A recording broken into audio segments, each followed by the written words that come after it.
ఈరోజు కూడికకి వచ్చినటువంటి సంఘ బిడ్డలందరికీ, ప్రత్యేకంగా ఈ కూడికి ఏర్పాటు చేసినటువంటి రజనీ మోజెస్ దంపతులకి, వారి కుటుంబానికి సంఘపక్షంగా నేను వందనాలు చెల్లిస్తున్నా. మరి ఇలాగన దేవుని సన్నిధిలో మరి దేవుని మాటల ద్వారా బలపడటానికి, మరి ఆ వాక్యం ద్వారా మన యొక్క జీవితాలను సరిచేసుకోవడానికి దేవుడు చూపిన కృపను బట్టి దేవునికి వందనాలు చెల్లిస్తున్నా. మరి మరొక తరుణం దేవుడు నాకు ఇచ్చిన విధానాన్ని బట్టి దేవాది దేవునికి వందనాలు చెల్లిస్తున్నా. ప్రత్యేకంగా మరి అనేక మార్లు దేవుని యొక్క వాక్యం ద్వారా మనం బలపడుతూ ఉన్నాం. మరి కడవరి దినాల్లో, ఈ అంచె దినాల్లో మరి దేవుడు మనకు తోడుగా ఉండి నడిపిస్తున్న విధానాన్ని బట్టి వందనాలు.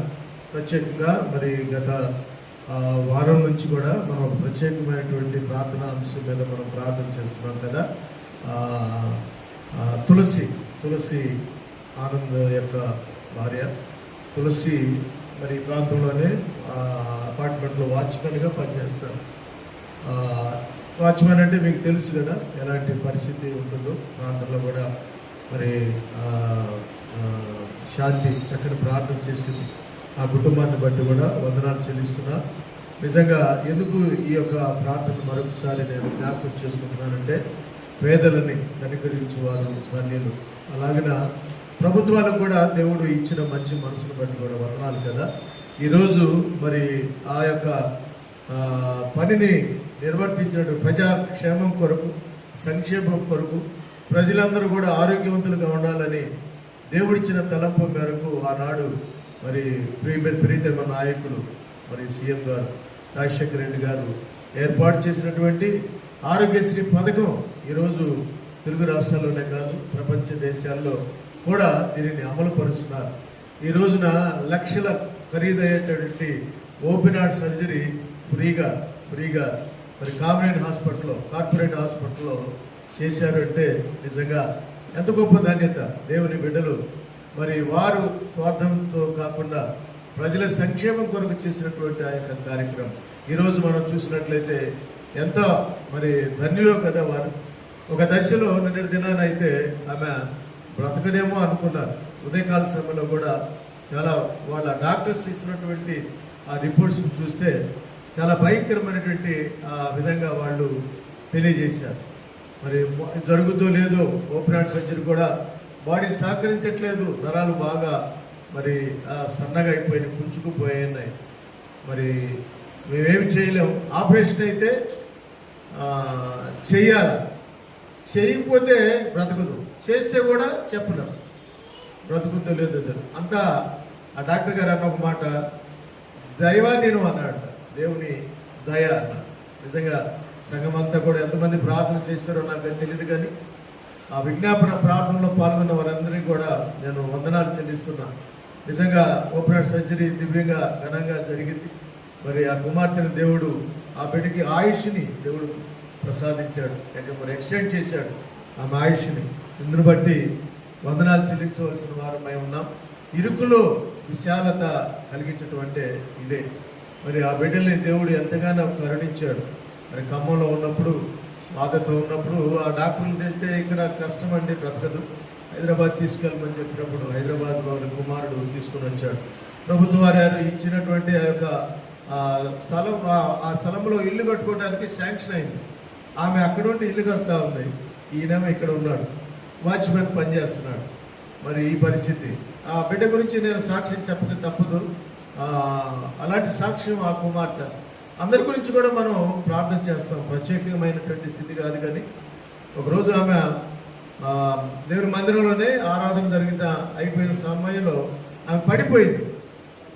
ఎందుకు పడిపోయిందో తెలియదు. ఇమ్మీడియట్గా అందరం వెళ్ళి పరామర్శిస్తే, ఏమిటమ్మా కథ, ఎందుకు పడిపోతున్నావు, ఎందుకు ఇట్లా అయిందంటే ఆమె చెప్పింది కన్నీరు గారుస్తూ 10 దినాల నుంచి ఉపవాసంతో ప్రార్థన చేస్తున్నట్ట. కట్టిక ఉపవాసంతో.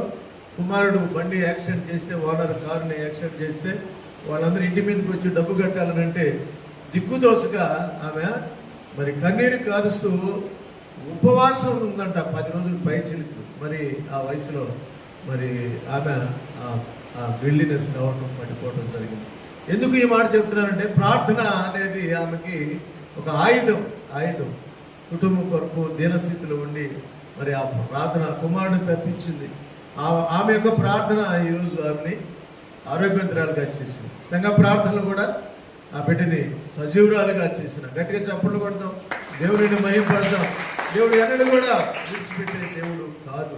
మన పక్షంగా అనేకమైన అద్భుతమైన ఆశ్చర్యమైన కార్యాలు మన పక్షంగా చేస్తున్నప్పుడు కూడా మనం చాలా ఈజీగా మర్చిపోతాం, చాలా ఈజీగా మర్చిపోతాం. ఇంకోటి కూడా చెప్తాం, నేను మర్చిపోతానేమో. సావిత్రి గారిని చూస్తే జ్ఞాపకం వస్తుంది. వాళ్ళ గురుగారు రూబేన్ మార్క్ గారు సిఎస్ఐ కరీంనగర్ డ్యాస్కి ఆయన బిషప్ గారు. అలాంటిది ఆయన దేవుడు ఎంతగా హెచ్చించాడంటే శామ్యూల్ దేవరం గారికి బంధువులు, అదేవిధంగా ప్రాణ స్నేహితులు, అదేవిధంగా ఈపీఎఫ్ వ్యవస్థాపకుల్లో ఆయన ఒకడు రూబేన్ మార్క్ గారు. 27వ తారీఖున ఆయన్ని మరి మద్రాస్ సిఎస్ఐ డయాస్ అనగా సౌత్ మొత్తానికి కూడా ఉన్నటువంటి సిఎస్ఐ సంఘాలు ఎన్ని సంఘాలు ఉన్నాయో సౌత్ మొత్తానికి ఆయన్ని మోడరేటర్గా చేశారు. గట్టిగా చప్పట్లు కొడతావా. ఆయన మరి మనవాడు మరి అనుకొండ వరంగల్ మరి అద్భుతమైన పరిచయలు ఉంటూ ఇప్పుడు ఈ ప్రస్తుతం ఆయన కరీంనగర్ డయాస్కి ఉన్న ఆయన్ని తీసుకెళ్లి దేవుడు ఎక్కడ పెట్టాడు? మరి భారతదేశంలో నాకు తెలియదు, మరి ఒకటే ఉందో రెండు ఉన్నాయో తెలియదు, కానీ అమ్మగారు తెలియాలి. సిఎస్ఐ అమ్మా 2 అంటే సౌత్ మొత్తానికి ఈయన సౌత్లో ఎన్ని వందల వేల చర్చిలు ఉన్నాయో సిఎస్ఐ వాళ్ళకి, వాళ్ళన్నిటికి కూడా ఆయన మోడరేటర్. ఇప్పుడు ఏమ్మా 195 సంఘాలంట. ఆ సంఘాల మరి ఎన్ని ప్రాపర్టీస్ ఉన్నాయో వాటికి ఆ సంఘాలన్నిటికీ కూడా ఆయన మోడరేటర్గా ఆయన ఎన్నిక కాబడ్డాడు. దీన్ని బట్టి అమ్మా రీసెంట్గా వాళ్ళ అమ్మగారు చనిపోయారు. మరి వీళ్ళందరూ కూడా వెళ్ళారు, తెలుగు వాళ్ళందరూ కూడా. మనకి గొప్ప ధన్యత అది. దేవుని బిడ్డలు చిన్న వయసులోనే ఆ మోడరేటర్ పదవి రావటం అంటే సామాన్యమైన విషయం కాదు. మరి ఇంత చిన్న వయసులో ఆయన బిషప్ అవటం, మోడరేటర్ అవటం చాలా సంతోషం. మరి వారి కుటుంబాన్ని దేవుడు నిండుగా దీవించును గాక. ఏసీటీసీలో కూడా ప్రొఫెసర్గా చాలా కాలం పనిచేశారు. మరి వారి గురించి మనం అందరం కూడా మరి దైనందిన ప్రార్థనలో మనం జ్ఞాపకం చేసుకుని నేనేమి చెప్పాలని అనుకుంటున్నానంటే, ప్రియమైన వాళ్ళారా, మరి దేవుడు మనకు అనేకమైన అద్భుతమైన కార్యాలని, ఆశ్చర్యమైన కార్యాలని చేస్తున్నప్పటికి కూడా మనము ఆ మేలుల్ని మర్చిపోయేవారుగా ఉన్నాం. మేలుల్ని, అద్భుతమైన కార్యాలని మర్చిపోయేవారుగా. ఓమాయ్ నువ్వు వెనకే కూర్చో తల్లి, అమ్మ రాజశేఖర్ కూతురా, నువ్వు వెనక కూర్చుంటేనే శ్రేయస్కరం అనుకుంటున్నా. ఎందుకంటే మొత్తం కాన్సన్ట్రేషన్ అంటే నీ మీదే ఉంది. నువ్వు చేసే విన్యాసాలని చూస్తున్నారు అందరూ. కాబట్టి నువ్వు ఒక మూలలో ఎక్కడో కూర్చుంటే మంచిది. అల్లిలో అన్నప్పుడు చెప్పు చాలు. ప్రియమైన వాళ్ళారా, ఈరోజు నా సందర్భం ఏంటంటే, దేవుడు చేస్తున్న మేలును మర్చిపోతూ ఉంటాం కదా. దేవుడు అనేకమైన మేలు చేస్తున్నప్పటికీ కూడా ఆ మేలు మర్చిపోతూ మరి చిన్న ఇబ్బంది కలిగినా, చిన్న ఆపద కలిగినా కూడా ఏమి దేవుడు నాకే ఈ పరిస్థితులు తీసుకురావాలా, నాకేనా ఇలాంటి స్థితి, ఎంతగా దేవుని యొక్క పరిచర్యలో ఉన్నాను, దేవునికి నేను ఎంతగా దేవునిలో అంటుకట్టబడ్డానే, నాకు ఎందుకు ఈ పరిస్థితి అని మనం వాపోతూ ఉంటాం, సణుగుతూ ఉంటాం. సణుగు. ఈరోజు నా అంశం ఇదే. ప్రియమైన వాళ్ళారా, మన జీవితాలలో దేవుడు చేస్తున్న మేలును మరిచిపోతూ దేవుడిని స్తుతించే వారంగా కాకుండా మనం ఏం చేస్తూ ఉంటాం? దేవుడు చేసిన మేలును మరిచిపోతూ ఉల్టా ఏం చేస్తాం? దేవుని మీద సడుగుతూ ఉంటాం. ఇది దైనందిన జీవితంలో చిన్న బిడ్డలేమి, పెద్దవాళ్ళేమి, వృద్ధులేమి, ప్రతి ఒక్కరి జీవితంలో కూడా ఇది దైనందిన జీవితంలో ఇదొక భాగమైపోయింది. సడుగుడు గొడుగుడు. ఏమండి? సడుగుడు గొడుగుడు మన జీవితంలో చిన్న పిల్లల దగ్గర కొని మనం ఏదైతే ఆశిస్తామో అది దొరకకపోతే నిన్న పరోటా తింటా ఉంటే అది అడిగింది పరోటా. వాళ్ళ పైన రూల్స్ రెగ్యులేషన్స్ ఉంటాయి. మా మనవరాలి మా ఇంట్లో పిల్లలే మిలిటరీ రూల్ అనమాట. వాళ్ళన్నీ కూడా ఇప్పుడు మినిస్టర్లు తింటుంటే డాక్టర్ వచ్చి చెక్ చేసిన తర్వాతనే తింటారు కదా, అలాంటి రూల్స్ ఉంటాయి అనమాట. ఏదో పొరపాటు వచ్చి పరోటా తిని కొంచెం తింది, వాళ్ళేమో తిననివ్వరు, కిందకు వచ్చి తింది కొంచెం. ఇక మార్నింగ్ లేచిన దగ్గర నుంచి ఇప్పుడు బయలుదేరేంత వరకు కూడా సణుగుతూనే ఉంది. ఏంటి? పరోటా పరోటా పరోటా. పరోటా తెస్తావా లేదా? పరోటా తెస్తా మర్చిపోతావా? పొద్దు నుంచి నేను చెప్తున్నా, ఇంతవరకు నాకు తీసుకురాలా, తెస్తావా లేదా?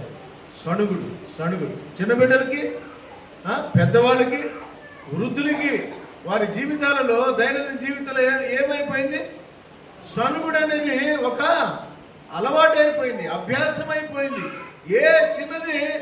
ఏ చిన్న విషయంలో కూడా మనకి వ్యతిరేకంగా జరిగినా కూడా ప్రారంభం అవుతుంది, మన గొడుగుడు ప్రారంభం అయిపోతుంది. ఇంట్లో అదే పరిస్థితి, వీధిలో అదే పరిస్థితి, బయట అదే పరిస్థితి ఏర్పడుతుంది. ప్రియమైన వారిలోరా, అపొస్తలుడైన పౌలు కొరింథీ పత్రికలో, 1 కొరింథీ పత్రికలో ఆయన తెలియజేశాడు కదా, 10వ అధ్యాయం 10-11 వచనాలు చదివితే చాలా చక్కని మాటలు మనం చూస్తాం. మీరు సనగకుడి, వారిలో కొందరు సడిగి సంహారకుని చేత నశించిరి. ఈ సంగతులు దృష్టాంతములుగా వారికి సంభవించి యుగాంతమందున్న మనకు బుద్ధి కలుగుటకై వ్రాయబడెను. పౌలు తెలియజేసిన ఈ మాటలను చాలా జాగ్రత్తగా మనం ఆలోచించాలా. ప్రతి ఒక్కరి జీవితంలో ఇది లేకుండా ఉందా? దేవుని బిడ్డలైనటువంటి వారు కూడా, దేవుని ప్రజలైనటువంటి వారు కూడా ఇది లేని సమయం లేదేమో. ప్రతి ఒక్కరి జీవితంలో ఇది ఒక అలవాటు అయిపోయింది. ఇది ప్రతి ఒక్కరి హృదయంలో నుంచి తొలగించుకోవాలని దేవుడు ఈరోజు మరొకసారి మనతో మాట్లాడుతున్నాడు. ఇది సడుగుడంటే పాపం, సడుగుడంటే, గొడుగుడంటే ఇది ఏమంటున్నారు? పాపము. ఇజ్రాయేల్ ప్రజలు ఇలాగనే సడిగి సంహారికుని చేతిలో ఏమైపోయారు? సంహరించబడ్డారు. ప్రియమైనటువంటి సంగమా, ఈరోజు మనం జ్ఞాపకం చేసుకుందాం. ఎలాంటి పరిస్థితుల్లో, స్థితిగతులు మనం ఉన్నప్పటికీ కూడా ఆ స్థితిగతులను బట్టి మనం భయపడకూడదు, బాధపడకూడదు. మనము దేవునిని స్తుతించేవారుగా, ఆరాధించేవారుగా ఉండాలా. దేవుని బిడ్డలు స్తుతించేవారుగా ఉంటారు, కానీ వస్తున్నటువంటి సంభవాలను బట్టి సడిగేవారుగా ఉండరు, సడిగేవారుగా ఉండకూడదు. ఈరోజు కూడిక ఏర్పాటు చేసినటువంటి అమ్మగారిని బట్టి నేను కొనియాడక తప్పదు, రజని మేడంను బట్టి. ఎందుకంటే ఏమన్నా కానీ, ఏ స్థితిలో ఎట్లా ఉన్నా కానీ ఆమె మాత్రం చక్కగా ఏమండి ఉన్నటువంటి చీరల్లో మంచి చీరలే కట్టుకుంటూ చక్కగా ఎప్పుడు చూసినా నవ్వుతూనే ఏమండి సువార్తని ప్రకటిస్తూ ఏమండి దేవుని కొరకు సాక్షిగా, సాక్షార్థకరంగా రోషం కలిగి. ఒక ఆయన పాస్ గారు నాకు ఫోన్ చేశాడు అండి, మీ చర్చి నుంచి అండి ఒక ఆమె వచ్చింది, మా ఏరియాలో సువార్త చెప్తుందండి, మా చర్చి వాళ్ళు లాగేటే ప్రయత్నం చేస్తున్నారని చెప్పారు. ఒక ఆయన రెవరెండ్ డాక్టర్ కేవీఎన్ జాకబ్ గారు అన్నాడు, ఏమా వెళ్ళేవాటు జంగయ్య నగర్కి ఏమన్నా?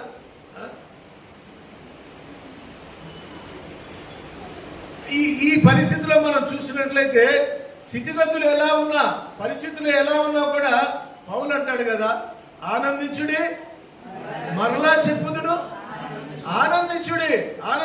ఎలా ఉన్నప్పటికీ కూడా దేవుని కొరకు రోషం కలిగిన వాళ్ళుగా ఉండాలి. రోషం కలిగిన వారు మనకున్నటువంటి ఆ యొక్క స్థితిని బట్టి దిగాలు పడుతూ హృదయంలోనికి తీసుకొని మన యొక్క ఆయుష్ని తగ్గించుకొని ఆరోగ్యం లేకుండా మరి అనారోగ్యం పాలైనప్పుడు తిరిగి మన కుటుంబానికి క్షేమకరం కాదు.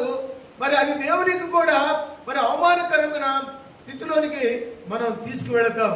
ప్రియమైన వాళ్ళారా, ఈరోజు మనం జ్ఞాపకం చేసుకోవాల్సిన అంశం ఏంటంటే, ఆజానుబాహుడైనటువంటి గొల్యాతు మరి ఆ యుద్ధ భూమిలో మరి వారి సేన మరి పంక్తులై ఉన్నారు, ఛాలెంజ్ చేస్తూ ఉన్నాడు కదా గొల్యాతు. ఎవరైనా సరే ముందుగా ఇజ్రాయెల్ ప్రజల మీద ఛాలెంజ్ చేస్తూ ఉన్నాడు. అలా కాదు, మీరందరూ కూడా వద్దు, నాతో సమమైన వాడు ఎవరైనా ఉన్నాడా వాడిని ముందుకు తీసాడు. మీరందరూ ఎందుకు బలి అవ్వటం? మా దేశంలో మా రాజ్యంలో ఉన్నటువంటి ప్రజలు, సైనికులు, మీ వాళ్ళు అందరూ కూడా ఎందుకు? నన్ను ఢీకొంటే ఒకవేళ నన్ను కనుక చంపగలిగితే మీరు విజయాన్ని పొందుకుంటారు, మీరు కనుక చంపగలిగితే విజయాన్ని పొందుకుంటాం అని ఏం చేస్తాడు? ఛాలెంజ్ చేస్తాడు. మరి సౌలు కూడా యుద్ధ నైపుణ్యం గల మహారాజే కదా, అద్భుతమైన మరి ఆయన దేవుని కొరకు ఆశ్చర్యమైన కార్యాలు చేసిన వాడే కదా సౌలు. సౌలు అంతటి వాడు కూడా ఏమైపోయాడు? గొడుక్కుంటూ సొడుక్కుంటూ ఆయన కథలు లేకుండా సింహాసనం దగ్గరే కూర్చొని ఎవరైనా ఉన్నారా అని ఆయన ఎదురు చూస్తున్న సేవ నేపథ్యం కదా అది.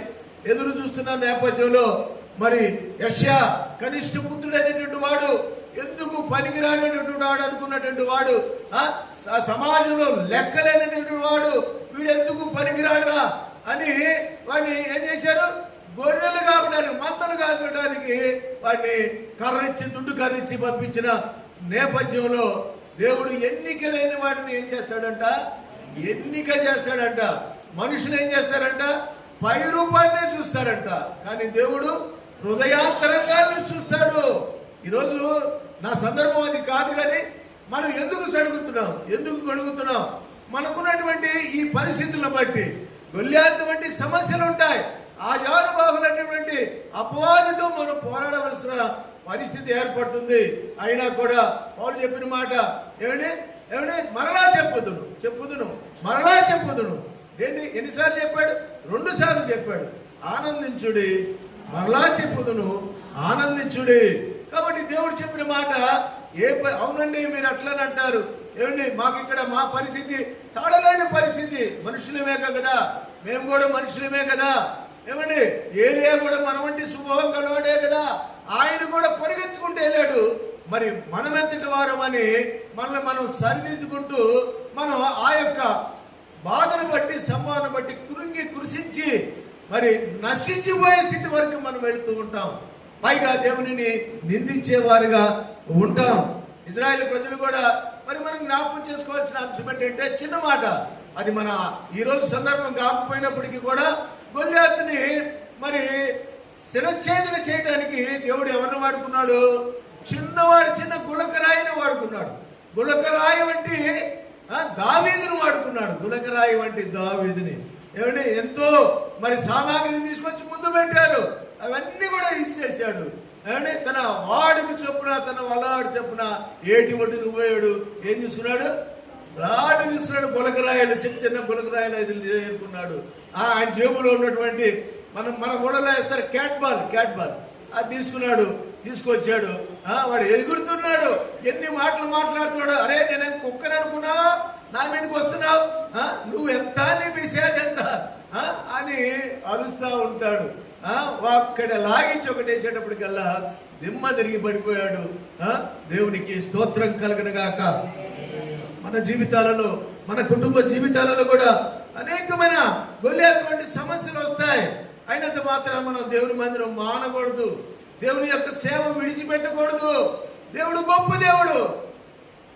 ఇబ్బందుల్ని, కష్టాలనే మనం చూస్తాం, కానీ మేలుని, ఉపకారాల్ని మనం మర్చిపోతాం. ఆ సందర్భంలో ఏం చేస్తాడంట అపవాది? మన మనోనేతలను ఏం చేస్తాడంట? గుడితనం చేస్తాడు. గుడితనం. మీరు సడగకుడి, వారిలో కొందరు సడిగి సంహారకుని చేత నశించిరి. ఈ సంగతులు ఎందుకు చెప్తున్నాడంట? దృష్టాంతములుగా వారికి సంభవించి యుగాంతమందున్న మనకు బుద్ధి కలుగుటకై వ్రాయబడెను. బుద్ధి కలుగుటకై వ్రాయబడెను. సనుగుడు దేవునికి అయిష్టము. సనుగుడు అంటే ఏంటి? పాపము. అందరూ ఈ అభ్యాసంలో లేనటువంటి వారు ఉండరు. కానీ దేవుడు మరొకసారి మనందరితో మాట్లాడుతున్నాడు. సాధ్యమైనంత వరకు కూడా దానిని విడిచిపెడదాం. ఏమంటాడు మళ్ళా? ఇది పాపము. ఇశ్రాయేలు ప్రజలు ఎన్ని విధాలుగా దేవుడు వారిని ఆదుకున్నాడు కదా, ఎన్ని విధాలుగా ఆదుకున్నప్పటికీ కూడా దేవుడు చేసిన మేలును మర్చిపోయాడు. ఏమండి? ఐగుప్తు దేశంలో ఏమి ఆఫీసుల పనులు చేశారు అక్కడ వాళ్ళు, ఏమి రాజరికం వెళ్ళబెట్టారు వాళ్ళు. అక్కడికి ఎందుకు వెళ్ళారు? బానిసలుగా తీసుకువెళ్ళారు. బానిసలుగా తీసుకెళ్ళినటువంటి వారికి సింహాసనాలు ఇచ్చి ఏలమంటారు. అక్కడ ఏం చేయమంటారు? అక్కడ వెట్టి చాకిరి చేయాలా. బానిస అంటే ఆడి నరికేసినా కూడా అడిగేవాడు దిక్కులేదు. కోర్టులు చట్టాలు ఏం పని చేయవు. బానిసగా కొనిపోబడ్డ ఇజ్రాయెల్ ప్రజలు 430 సంవత్సరాలు వెట్టి చాకిరి చేస్తూ కన్నీరు గారుస్తుంటే వారి కన్నీరుని ఆయన పాద సముఖానికి చేర్చుకొని ఆయన మోషే నాయకత్వంలో వారిని ఆ చెర నుంచి చెర బానిస జీవితంలో నుంచి వారిని నడిపిస్తున్న నాయకుడిని ఎన్ని మాటలు అన్నారు, ఎన్ని తిట్టులు తిట్టారు. మరి ఆ పరిస్థితుల్లో కూడా దేవుడు వారిని నడిపించాడు. సడుగుడు మరి అది మనం విడిచిపెట్టాలా? ఎవరు కూడా దీనికి అతీతులు కాదు, ఇంక్లూడింగ్ నేను కూడా. సణుగుడు గొడుగుడు అనేది మన జీవితాలలో ఒక భాగమై ఉన్నది కనుక దానిని సాధ్యమైనంత వరకు దేవుని బిడ్డలుగా దానిని మనం తొలగించుకోవాలా. దేవుని ఎలాంటి స్థితిగతులు వచ్చినా కూడా మనం స్తుతితో నింపబడాలా. స్తుతితో ఆయనని ఆరాధించే వారిగా ఉండాలా. ఇజ్రాయేల్ ప్రజల స్తోత్ర గీతాల మీద ఆయన ఆశీనుడై ఉంటాడు. దేవుని ఆరాధించినప్పుడు దేవుని సన్నిధి మనం అనుభవిస్తాం. కాబట్టి ఈ సడుగుడు గొడుగుడు అనేది విడిచిపెట్టాలా. అది కనుక ఉంటే దేవుని సన్నిధి మనము కోల్పోతాం. దేవుడు చేసిన మేలుని జ్ఞాపకం చేసుకోవాలా. ఆయన చేసిన ఉపకారములో మరవకుండా ఆయనని సదా మనం స్తుతించే వారిగా ఉండాలా. నీవు ఏ బండ నుండి చెక్కబడ్డావో, ఏ గుంట నుండి త్రవ్వబడ్డావో, ఎప్పుడు నీ గత జీవితాన్ని ఏం చేయాలంట? ఒక భక్తుడు రాసింది నేను నోట్ చేసుకున్నా.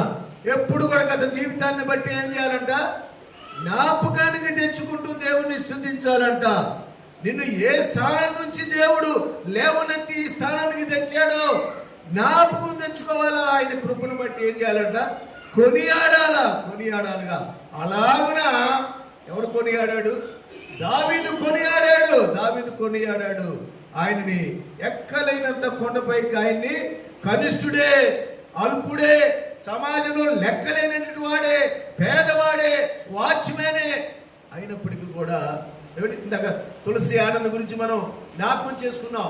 ఎంత దీనమైన హృదయంతో ఆమె ప్రార్థన చేసేదో కుమారుడి గురించి, కుటుంబం గురించి. ఆమె మరి అల్లుడు ఆ కుమార్తెని విడిచిపెట్టిన సందర్భంలో కన్నీరు కార్చింది. కుమారుడిని విడిపించుకుంది. కుమార్తెని అల్లుడి దగ్గరికి నడిపించింది. చక్కగా దేవుడు ఆ బిడ్డకి ఒక ఇల్లుని ప్రభుత్వ వారి చేత ఏర్పాటు చేస్తుండగా సాతానుడు ఓర్వలేక మరలా ఇదొక ఆపద వచ్చింది. ప్రియమైన మనం ఎప్పుడు కూడా మనం భయపడకూడదు. గొల్యాతు వంటి సమస్యలను బట్టి ఆ గొల్యాతు వాడు ఆజానుబాహుడే, మన దేవుడు అంతకంటే ఆజానుబాహుడు. ఆయన ఎంతో మహోన్నతమైనటువంటి దేవుడు, సర్వ సృష్టికర్త అయినటువంటి దేవుడు మన పక్షాన ఉన్నాడు. యుద్ధము యెహోవాదే. మనకు చుట్టూ వస్తున్నటువంటి ప్రతి విధమైన పరిస్థితులను బట్టి మనం ఏ విధంగా కూడా మనము భీతి చెందకూడదు, సడగకూడదు. భీతి వల్ల సడుగుడు గొడుగుడు రాకూడదని 116వ కీర్తన 12వ వచనంలో యెహోవా నాకు చేసిన ఉపకారములన్నిటికీ నేను ఆయనకేమి చెల్లించుదును? నా ప్రాణమా యెహోవాను సన్నిధించుము, నా అంతరంగమునున్న సమస్తము ఆయన పరిశుద్ధ నామమును సన్నిధించుము. నా ప్రాణమా యెహోవాను సన్నిధించుము, ఆయన చేసిన ఉపకారములలో దేనిని మరువకము. కీర్తనాకారుడు 34వ అధ్యాయం 1వ వచనంలో ఒక చక్కని పాట వింటాం కదా, నేను ఎల్లప్పుడూ యెహోవాను సన్నుతించుదును. చాలా చక్కని మాట ఇది. ఈ పాట ఎల్లప్పుడు కూడా ఎవరు పాడతాడు? దావీదు మహారాజు. యెహోవాను ఎల్లప్పుడు కూడా నిత్యము ఆయన కీర్తి నా నోట ఉండు. మొదటి దినవృత్తాంతాల గ్రంథం 17వ అధ్యాయం 16వ వచనంలో కూడా, దేవా నీవు నన్ను ఇంత హెచ్చులోనికి తెచ్చుటకు నేనెంతటి వాడను. ఎప్పటికప్పుడు కూడా దేవుడు చేసిన మేలుని సదా స్తుతిస్తూ ఆరాధిస్తూ దేవుడిని ఘనపరిచినటువంటి ఆ దావీదుని దేవుడు ఎంతగానో హెచ్చించాడు. సంఖ్యాకాండం 11వ అధ్యాయం 4 నుంచి 6 వచనాలు మనం చదివినట్లయితే, నేను త్వరగా ముందుకు వెళ్తా, టైం అయిపోవచ్చింది. వారి మధ్యనున్న మిశ్రిత జనము మాంసాపేక్ష అధికముగా కనబరచగా ఇజ్రాయేలును మరలా ఏడ్చి, మాకెవరు మాంసము పెట్టెదరు? ఐగుప్తులో మేము ఉచితంగా తినిన చేపలను, కీరకాయలను, దోసకాయలను, కూరాకులను, ఉల్లిపాయలను, తెల్లగడ్డలను జ్ఞాపనంకు వచ్చుచున్నవి. ఇప్పుడు మా ప్రాణము సొమ్మసిల్లను.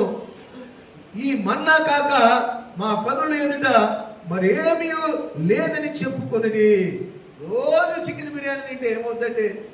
ఏమిటి? రోజు 65 తింటే ఏమవుతుందండి? ఎవరో తిననటువంటి ఆహారం పరలోకము మన్నానే ఆయన కురిపిస్తే ఏమైపోయిందంట? తినగా తినగా గారెలు ఏమవుతాయంట? చేదైపోయినంట. దేవుని ప్రజలు పాపం బాధపడుతున్నారు కదా. ఇన్ని సంవత్సరాలు, 430 సంవత్సరాలు ఏమి తిన్నారో ఏమి వాళ్ళే అన్నారు కదా. కాకరకాయలు, కీకరకాయలు అవి బాగున్నాయి అంట. దేవుడు ఇచ్చే పరలోక ఆహారం ఏమైందంట? అది బాగలేదంట. ఆ పరలోకము మన్నాలో ఏం కావాలంట? ఏమిటి? చికెన్ 65 కావాలంట. చికెన్ 65 కావాలి. అది లేదే. అక్కడేదో తినొచ్చినట్టుగా మాకు అక్కడ కాకరకాయలు, కీకరకాయలు, ఏమండి తెల్లగడ్డలు, ఉల్లిపాయలు అయ్యే బాగున్నాయి. ఇక్కడ ఇస్తున్న పరలోకము ఆహారం బాగలేదంట. దీనికి తోడు నంజుడు ఏం కావాలంట? చికెన్ కావాలంట. ఏమంటారంట? ఇప్పుడు మా ప్రాణము సొమ్మసిల్లను. ఈ మన్నా కాక మా కన్నులు ఎదుట మరేమీ లేదని చెప్పుకుని అనగా సడుక్కుంటున్నారు. ఏమంటే అంతే కదా. మటన్ ఉంటే మటన్ అంటే చికెన్ ఉంటే బాగుండదండి. ఏమండి? ఇదే కదా మానవ జీవితం, మానవ నైజం కూడా ఇదే కదా. ఉన్న వాటిని బట్టి మనం స్తుతించే అభ్యాసంలో ఉండము. లేని వాటి గురించి ఎప్పుడు వెంపర్లాడుతూ ఉంటాం. ఎంత సడుగు. నాకు కూడా ఒకసారి చాలా బాధ వేస్తూ ఉంటుంది. కొన్ని విషయాలు మనం చూస్తున్నట్లయితే ఏమంటే ప్రతి చిన్న విషయాలు కూడా సడుక్కుంటూ ఉంటాం. కరెంటు పోయితే మనం ఏం చేస్తాం చెప్పండి? అక్కడ చెట్లు వాళ్ళు నరికేసుకుంటున్నాడు ఎలక్ట్రిసిటీ డిపార్ట్మెంట్ వాళ్ళు డ్యూటీ. లేకపోతే అక్కడ ఆకాశం నుంచి ఏమవుతుంది? మెరుపులు మెరుస్తున్నాయి. ఎలక్ట్రిసిటీ డిపార్ట్మెంట్ వాళ్ళ పని ఏంటి? ఎక్కడైనా వైర్లు లేకపోతే జనాలు చచ్చిపోతారని ఏం చేస్తారు? పవర్ ఆపే చేస్తారు. మరి అమ్మలు ఏమంటారు? అక్కలు ఏమంటారు? అమ్మలు అక్కలు అప్పుడే మిషన్ ఆన్ చేసి ఉంటుంది. ఏది? వాషింగ్ మిషను లేకపోతే మిక్సీనో. ఏమి పని పట్టలేదు. ఎప్పుడు పడితే అప్పుడు ఆపేస్తారు. సడుగుడు గొడుగుడు. ఏమండి? ఏది అన్ని ఉన్నట్టు మర్చిపోతాం. లేని వాటి గురించి ఇది లేదే. ఐగుప్తులో నుండి మమ్మల్ని ఏల రప్పించితివి. ఈ స్థలములో గింజలు లేవు, అంజూరులు లేవు, ద్రాక్షలు లేవు, దానిమ్మలు లేవు, త్రాగుటకు నీళ్ళే లేవు. దానిమ్మలు తిన్నట్టుగా, అంజూరులు తిన్నట్టుగా అక్కడ మట్టి పిసికారు. ఏమంటే మన బతుకులు, మన పితరుల యొక్క బతుకులు ఏమిటో మనకు తెలుసు కదా. ఈరోజు కాళ్ళు ఎగరేస్తున్నాం. ఈరోజు వారి యొక్క ప్రార్థనలు, వారి యొక్క కష్టం, మన బతుకులు ఎలా ఉన్నాయి ఒకప్పుడు, మన జీవితాలు ఏడాడున్నాయి, మన తాతలు ముత్తాతలు ఎలా బ్రతికారు ఒకసారి మనం జ్ఞాపకం చేసుకోవాలా. ఈరోజు మనం ఎగిరి పడకూడదు. ఏ స్థితిని బట్టి కూడా మనం ఎగిరి పడకూడదు. చిన్నది లేనంత మాత్రం మనం సడకూడదు. లేని దాన్ని బట్టి దేవుడు స్తుతించేవారుగా ఉండాలి. హల్లెలూయా, హల్లెలూయా. లేదు అని అనుకోవద్దు. ఎప్పుడు కూడా చాలా మంది అన్నేళ్ళు అంటారు కదా, తదాస్తుంటారు. లేదు అనుకోవద్దు. ప్రియమైనటువంటి సంగమా, ఈరోజు మనం జ్ఞాపకం చేసుకోవాలా. ప్రియమైనటువంటి సంగమా, ఎప్పుడు ఉన్నవాడును అనువాడునైనటువంటి ఆ మహాదేవుడు మన పక్షంగా ఉన్నాడు. ఎలాంటి స్థితిలో ఉన్నా కూడా ఏమండి, ఎర్ర సముద్రాన్ని ఏం చేశాడు? 2 పాయలుగా చేశాడు. నీళ్లు లేవు, గొంతులు ఎండిపోతున్నాయి. మమ్మల్ని చంపడానికి ఇక్కడ తీసుకొచ్చావు, మన సమాధులు లేవా అని అన్నప్పుడు ఆయన ఏం చేశాడు? బండ నుంచి ఏం తీసుకొచ్చాడు? నీళ్ళు ఇచ్చాడు. మారా అనగా చేదుని ఏం చేశాడు? మధురంగా మార్చాడు. ప్రియమైనటువంటి వారారా, అంత మహాదేవుని మనం కలిగి ఉన్నప్పుడు మనం చిన్న అల్పమైన వాటి కొరకు మనం బాధపడుతూ ఆయన చేసిన మేలును మర్చిపోతాం. మన రక్షణ కొరకు ఆయన సిలువలో ఆయన యొక్క యవ్వన జీవితాన్ని అర్పించాడు. ఆయన ప్రాణాలను ఇచ్చాడు. అలాంటి మహాదేవుని మనం కలిగినట్టు మనము ఎలాంటి పరిస్థితుల్లో కూడా భయపడకూడదు, బాధపడకూడదు. చాలా సంవత్సరాలు మనం కొంత ఒక దాదాపు 10 సంవత్సరాల నుంచి మనం భయపడ్డాం. ఎదురుగా ఏమైంది? ఎదురుగా స్తోత్రం కలిగిన గాక. అయినా మనము మరి ఆ సమయంలో మనం ఏ విధంగా రెచ్చిపోయినట్లయితే పరిస్థితులు ఎలా ఉండేవో మనకు తెలియదు. కానీ దేవుడు నెమ్మదపరిచాడు. ఇందును బట్టి దేవునికి వందనాలు చెల్లించవలసిన వారమై ఉన్నాం. ఈరోజు ఇజ్రాయెల్ ప్రజలు కూడా సడిగినటువంటి వారు ఏమైపోయారండి? సడిగినటువంటి వారు ఏమైపోయారు? డెస్టినేషన్ చేరారా? గమ్యస్థానానికి చేరారా? గమ్యస్థానానికి చేరలేకపోయారు. మన విశ్వాస జీవితంలో కూడా మన యొక్క ప్రయాణం అక్కడ చేరాలి, కనాను చేరాలి అంటే ఇవన్నీ కూడా ఎన్నో ప్రయాసలు ఓర్చుకుంటూ వెళ్ళాలి, ఎన్నో ప్రయాసలు పడుతూ వెళ్ళాలి. ఆ ప్రయాసలన్నింటిలో కూడా దేవుని స్తుతిస్తూ దేవుని ఆరాధిస్తూ వెళ్ళే వాళ్ళుగా ఉన్నప్పుడు దేవుడు మనకు సహాయం చేస్తాడు. దావీదు ఒక సందర్భంలో ఆయన ప్రార్థన చేస్తాడు. 121లో 1-2లో కొండల తట్టున కన్నులు ఎత్తుచున్నాను, నాకు సహాయం ఎక్కడి నుంచి వచ్చును? ఆయన మళ్ళీ ఆన్సర్ ఇస్తాడు కదా. ఏమంటాడు? యెహోవా వల్లనే. నాకు ఎక్కడి నుంచి వస్తుంది? యెహోవా వల్లనే. ఎవరంటే ఆయన భూమిని ఆకాశాన్ని సృజించినటువంటి వాడు ఆయన మాత్రమే. పగలు మేఘస్తంభమై రాత్రిలో అగ్నిస్తంభమై ఆయన ప్రజలు నడిపించినటువంటి దేవుడు ఆనాడు నడిపించాడు, ఈనాడు కూడా నడిపిస్తూనే ఉన్నాడు. ప్రపంచానికి అర్థం కావట్లేదు. ఇజ్రాయెల్ దేశాన్ని 78వ అధ్యాయం చూస్తే, కీర్తన గ్రంథం 78వ అధ్యాయం 27, 29, 30, 31 చదివినట్లయితే, ధూళి అంత విస్తారముగా మాంసమును సముద్రపు ఇసుక రేణువులంత విస్తారముగా రెక్కల గల పిట్టలను వారి మీద కురిపించెను.